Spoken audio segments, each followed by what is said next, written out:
কেমন আছো আমার প্রিয় বন্ধুরা? আশা করছি যে যেখান থেকে আমার এই ভিডিওটা দেখছো বন্ধুরা সকলেই ভালো আছো, সুস্থ আছো, আর আমরাও খুব ভালো আছি। তো সকালবেলা ঘুমের থেকে উঠে আগে উঠোনটা ঝাড় দিতে শুরু করেছি। এখন দেখছি কেউ ওঠেনি, তারপর দেখলাম মা উঠে গেছে। উঠে বলছে আজকে যেহেতু শিব পুজো, আমার ভিডিওটা 2 দিন দেরি হয়ে গেল দিতে, কারণ আমার শরীরটা খারাপ হয়ে গেছিলো, সেই জন্য আর ভিডিওটা এডিট করে উঠতে পারিনি। তো মা সকালবেলা ঘুমের থেকে উঠে বলছে তোমাকে ঝাড় দিতে হবে না, তুমি রেখে দাও, আমি ঝাড় দিয়ে নেব। তাই আমি বললাম উঠোনটা ঝাড় দিয়ে নিই, তারপরে বাকি কাজগুলো আস্তে আস্তে পরে করে নেব। সেই জন্য আমি উঠোনটা ঝাড় দিতে শুরু করেছি। মাকে বললাম তুমি হাঁটতে চলে যাও। আমাদের উঠোনটা কিন্তু অনেক বড়, আর উঠোনের চারিপাশে কিন্তু অনেক গাছ আছে। ওগুলো কিন্তু আমাদের গাছ না, লোকের গাছ। যখন একটু হাওয়া দেয় না, তখনই উঠোনে পুরো পাতা ভর্তি হয়ে যায়। বৃষ্টি হলো না, বৃষ্টির সময় উঠোনটা পুরো ধুয়ে গেছে, সেই জন্য এখন প্রচুর পরিমাণে বালি ওঠে। ঝাড় দিতে গেলে এখন শুধু বালিগুলো ঠেলে নিয়ে যেতে হয় ঝাঁটাই করে।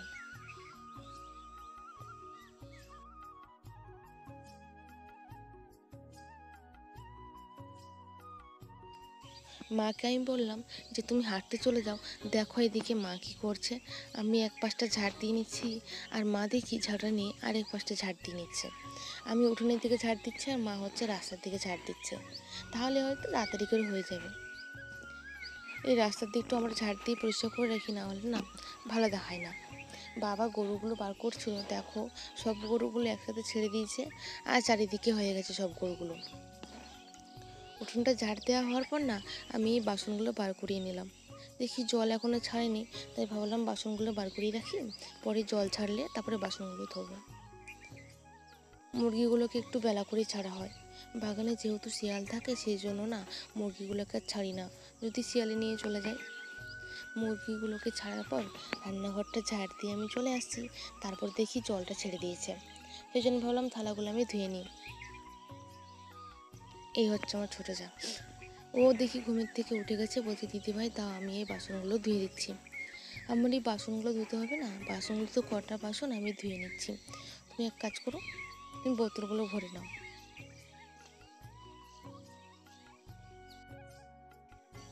মা কিন্তু উঠোনটা ঝাড় দিয়ে চলে গেছে হাঁটতে, আর আমরা দুজনে মিলে এই যে কাজগুলো করে নিচ্ছি।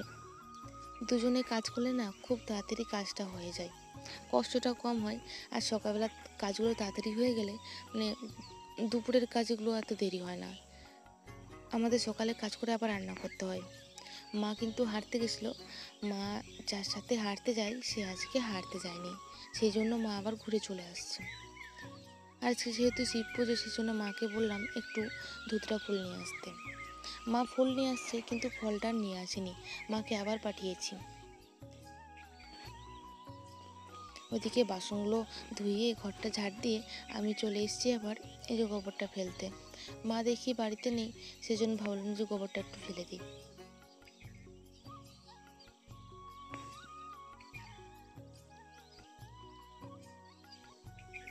মায়ের ওই প্লাস্টিকের যে গোবর ফেলা গামলাটা আছে, ওতে করে আমি ফেলতে পারি না, সেই জন্য আমি বালতিতে করেই ফেলি। আর সকালবেলা না একটু ঠান্ডা ঠান্ডাই লাগে, সেই জন্য গায়ে একটা চাদর জড়িয়ে নিয়েছি।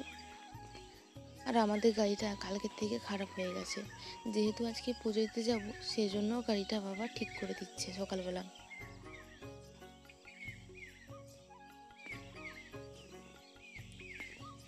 মা বললো তোমাদের কোনো কাজ করতে হবে না, যাও তোমরা তোমাদের কাজ করো। সেই মতো সকালবেলা সব কাজ সেরে, যেহেতু আমরা খাওয়া দাওয়া করবো না, একবারে স্নান দান করে আর এই যে বসে গেছি পুজো দিতে। ওকে বললাম যে তুমি একটা কাজ করো, বলছে আমি দিদিভাই আমি মালাগুলো করে নিচ্ছি, তুমি পুজোটা দিয়ে নাও। সেই জন্য আমি পুজোটা দিয়ে নিচ্ছি, আর ও দেখছি মালা গাঁথছে। আমরা কিন্তু আমাদের গ্রামে পুজো দিচ্ছি না, আমরা যাব গ্রামের থেকে সামনেই একটা কিছুটা দূরে মানে একটা শিব মন্দির আছে, সেইখানে পুজো দেবো। কারণ সেখানে দিনের বেলা পুজো হয়, আর আমাদের গ্রামে কিন্তু রাত্রিবেলা পুজো হয়। সেই জন্য আমরা ওই মন্দিরেই পুজো দিয়ে আসবো। কারণ দুজনেরই শরীরটা খারাপ, ওরও সকাল থেকে জ্বর ছিল, সেই জন্য বললাম যে তুমি একটা কাজ করো, সারা রাত জাগতে হবে না। আমাদের মন্দিরে পুজো দিতে গেলে না সারা রাত জাগতে হয়, মানে প্রহরে প্রহরে পুজো হয় তো, তাই বললাম মা বকছে, বলছে দুজনের যখন শরীর খারাপ তাহলে তোমরা ওই মন্দিরে পুজো দিয়ে আসো, তাহলে সারা রাতটা জাগতে হবে না, তোমরা তোমাদের মতো করে জাগতে পারবা। বললাম ঠিক আছে, সেই জন্য পুজোটা দিয়ে নিয়েছি ঘরের। আর এখন এসে থালা সাজিয়ে নিচ্ছি কি করে কি নেব।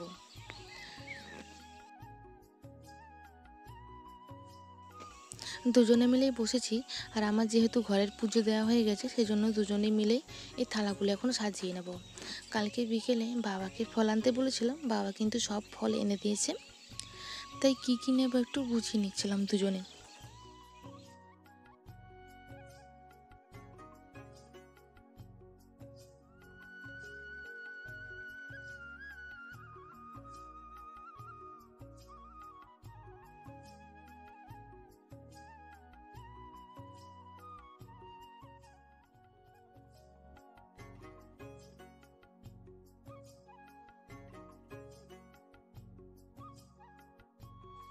আমরা কিন্তু রেডি হয়ে বেরিয়ে পড়েছি জল ঢালার উদ্দেশ্যে। আর যে দুধটা নেব না, কিসে নেব খুঁজে পাচ্ছিলাম না, সেজন্য একটা টিফিনে করে নিয়েছি, ছোটো টিফিনে করে, যাতে দুধটা পড়ে না যায়। ঘড়িতে করে তো নেওয়া যাবে না, সেজন্য টিফিন নিয়েছি। আমরা কিন্তু পৌঁছে গেছি মন্দিরে। আর মন্দিরে বসে একটা দিদি বলছে তোমরা কি ফল কাটবে, তাহলে এই বটিটা নাও। সেই জন্য আমাদের বটিটা দিয়েছে, আর আমরা এখানে ফলগুলো কেটে নিচ্ছিলাম। আর সোমাকে বললাম তুমি একটা কাজ করো, ফলগুলো বার করে সাজিয়ে রাখো। মন্দিরে দেখছি অনেকটাই ভিড় কম। অন্য অন্য বছর না প্রচুর পরিমাণে ভিড় থাকে, কিন্তু এবছর না দেখছি এতটাও ভিড় নেই, পুরো খালি। সেই জন্য বললাম ভালোই হলো, যাক। তা আমাদের সব ফল কাটা রেডি হয়ে গেছে, দুজনে মিলে এখন জলটা ঢেলে নেব। আমরা যে শিব মন্দিরে জল ঢালবো না, সেখানে কিন্তু জল ঢালা হয়ে গেছে। তাই যে এই পাশে জল ঢালবো আমরা, সেই জন্য না হচ্ছে কি যে আমি জল আনতে গিয়েছিলাম, কিন্তু জলটা কলে ছিল না, তার জন্য আবার সে আমাকে পুকুরে যেতে হলো জল আনতে। তা আমি পুকুর থেকে জল নিয়ে এসে আবার এই জায়গায় জল ঢাললাম।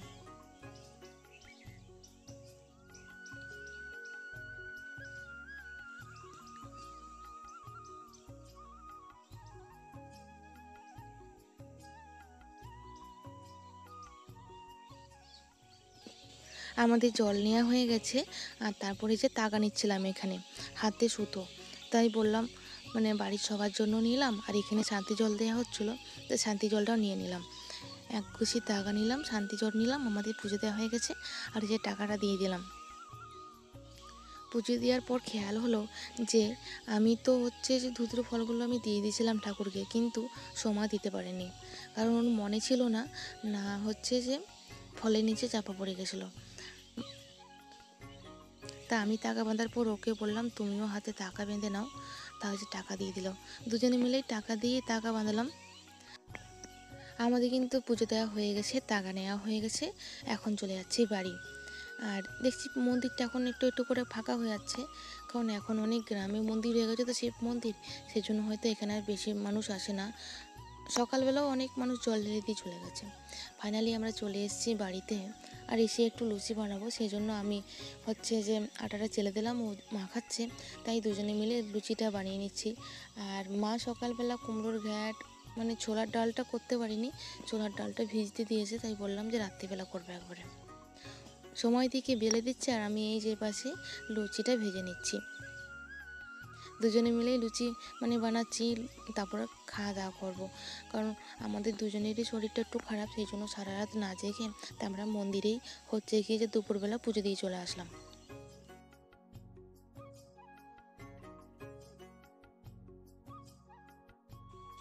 দুপুরবেলা ঘরের সব কাজ করে মা দেখে চলে গেছে মাঠে মানে ঘাস আনতে।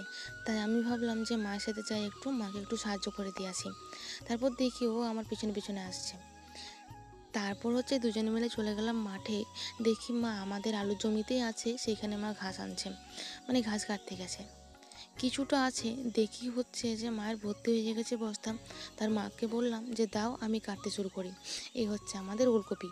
ওলকপিগুলো না মানে পোকাতে আল দিয়ে দিয়েছে।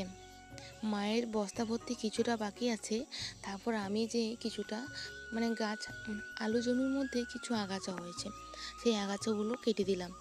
এগুলো হচ্ছে গরু খায়, সেজন্য স্প্রে করেনি, ঘাস মরা আমাদের কেটে কেটে নিয়ে আসছে গরুকে খাওয়ানোর জন্য। আমরা সবাই মিলে গেলাম, সবাই বলতে আমরা 3 জন গেলাম।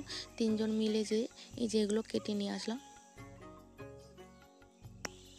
আজকে যেহেতু আমরা উপোস করছিলাম সেই জন্য মা বারণ করছিল যে তোমাদের কিছু করতে হবে না, দাও আমি করে নেব।